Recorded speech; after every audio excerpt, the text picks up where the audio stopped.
হরে কৃষ্ণ। সকলকে জানাই কৃষ্ণের প্রীতি শুভেচ্ছা, বিনম্র প্রণাম। আজকে বিজয়ী একাদশী মাইতে বলার চেষ্টা করছি। সকলে শ্রবণ করে ব্রতপূর্ণ করবেন এবং আমাকে কৃপা আশীর্বাদ করবেন, আমি যেন আপনাদের স্মরণ সেবক হতে পারি। হরে কৃষ্ণ, সবাইকে প্রণাম। বিজয়ী একাদশী স্কন্দ পুরাণে এই একাদশীর মাহাত্ম্য এভাবে বর্ণিত রয়েছে। মহারাজ যুধিষ্ঠির শ্রীকৃষ্ণকে বললেন, এই বাসুদেব ফাল্গুন মাসের কৃষ্ণ পক্ষের একাদশীর মাহাত্ম্য অনুগ্রহ করে আমাকে বলুন। শ্রীকৃষ্ণ বললেন, এই যুধিষ্ঠির, এই একাদশী বিজয়া নামে পরিচিত। এই একাদশী সম্পর্কে এক সময় দেবর্ষি নারদ স্বয়ম্ভু ব্রহ্মাকে জিজ্ঞাসা করেছিলেন।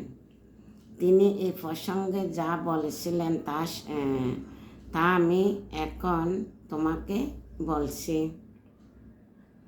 এই পবিত্র পাপ বিনাশকারী ব্রত মানুষকে জয় দান করে বলে বিজয় নামে প্রসিদ্ধ। পুরাণকালে শ্রীরামচন্দ্র 14 বছরের জন্য বনে গিয়েছিলেন। সীতা ও লক্ষ্মণের সঙ্গে তিনি পঞ্চবটী বনে বাস করতেন। সে সময় লঙ্কাপতি রাবণ দেবী সীতাকে হরণ করে। সীতার অনুসন্ধানে রামচন্দ্র চতুর্দিকে ভ্রমণ করতে থাকেন। তখন মৃতপ্রায় জটায়ুর সাথে তার সাক্ষাৎ হয়।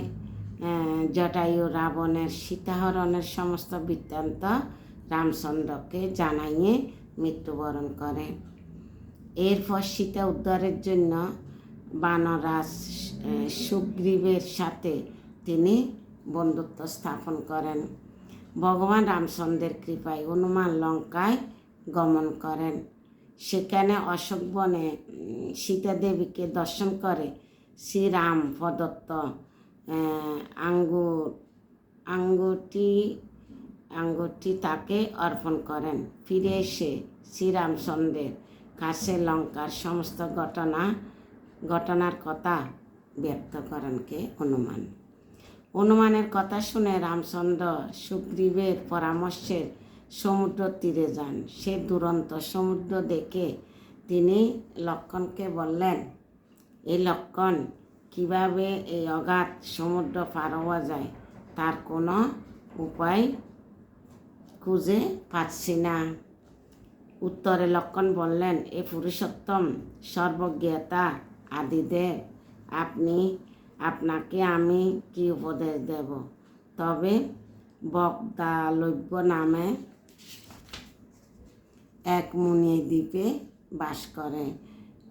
এখান থেকে 4 মাইল দূরে তার আশ্রম। এর আগব আপনি সে প্রাচীন ঋষিশ্রেষ্ঠকে এর উপায় জিজ্ঞাসা করুন। লক্ষ্মণের মনোরম কথা শুনে তারা এই মহামুনির আশ্রমের উপনীত হলেন। লক্ষ্মণের ভগবান রামচন্দ্র ভক্তরা সেই মুনিকে প্রণাম করলেন। মুনিবর রামচন্দ্রকে পুরাণ পুরুষ বলে জানতে পারলেন। আনন্দভরে জিজ্ঞাসা করলেন, এ রামচন্দ্র, কী কারণে আপনি আমার কাছে এসেছেন তা কৃপা করে বলুন। শ্রীরামচন্দ্র বললেন, এই মুনিবর, আপনার কৃপায় সৈন্যসহ আমি এই সমুদ্র তীরে উপস্থিত হয়েছি। রাক্ষস রাজ্যের লঙ্কা বিজয় করার আমাদের প্রধান উদ্দেশ্য। যাতে ভয়ঙ্কর সমুদ্র উত্তীর্ণ হতে পারি তার উপায় জানার জন্য আমরা আপনার কৃপার প্রার্থনা করি। মুনিবর প্রসন্ন চিত্তে পদ্মলোচন ভগবান শ্রীরামচন্দ্রকে বললেন, এই রাম, আপনার অভীষ্ট সিদ্ধির জন্য যে শ্রেষ্ঠ ব্রত করণীয় আমি তা বলছি। ফাল্গুন মাসে কৃষ্ণপক্ষে বিজয়া নামে একাদশী ব্রত পালনে আপনি নিশ্চয় সৈন্যসহ সমুদ্র পার হতে পারবেন। এই ব্রতের বিধি শ্রবণ করুন। বিজয় লাভের জন্য দশমীর দিন সোনা, রূপা, তামা অথবা মাটির কলস সংগ্রহ করে তাতে জল ও আম পাতা দিয়ে সুগন্ধি চন্দনে সাজিয়ে তার উপরে সোনার নারায়ণ মূর্তি স্থাপন করবেন। একাদশীর দিন যথাবিধি প্রাতঃ স্নান করে কলসের গলায় মালা চন্দন পরিয়ে উপযুক্ত স্থানে নারিকেল ও গুবাক দিয়ে পূজা করবেন। এরপর গন্ধ পুষ্প তুলসী ধূপ দ্বীপ নৈবেদ্য ইত্যাদি দিয়ে পরম ভক্তি সহকারে নারায়ণে পূজা করে হরিকথা কীর্তনে সমস্ত দিন যাপন করবেন। রাত্রি জাগরণ করে অখণ্ড ঘি প্রদীপ প্রজ্বলিত রাখবেন। দ্বাদশী দিন সূর্য উদয়ের পর সে কলস বিসর্জনের জন্য কোনো নদী সরোবরে বা জলাশয়ের কাছে গিয়ে বিধি অনুসারে পূজা নিবেদনের পরে তা বিসর্জন দিবেন। তারপরেই মুক্তি বেদাজ্ঞ ব্রাহ্মণকে দান করো। এই ব্রত প্রভাবে নিশ্চয় আপনার বিজয় লাভ হবে।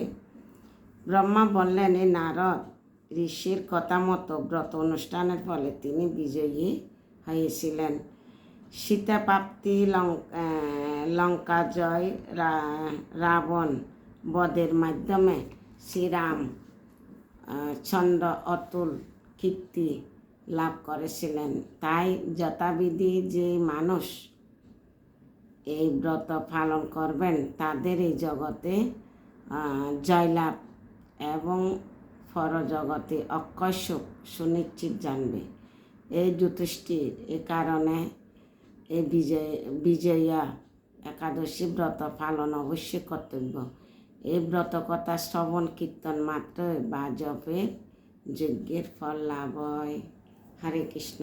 সকলে শ্রবণ করে শেয়ার করবেন যাতে অন্যরা শ্রবণ করতে পারে। আর কি কি বিধি নিষেধ দিছে সবাই পালন করতে পারলে তো ভালো, আর করতে না পারলে বেশি জপ আর গীতা ভাগবতম চরিতামৃত বেশি করে পাঠ করা প্রাতঃ শান্ত ভক্তদের মধ্যে অবশ্যই আছে। আর এটা ফাল্গুন মাস মনে হয় একদিন বাকি থাকিব, আগা আসছে তিথি অনুযায়ী আগা আসে গেছে একটু।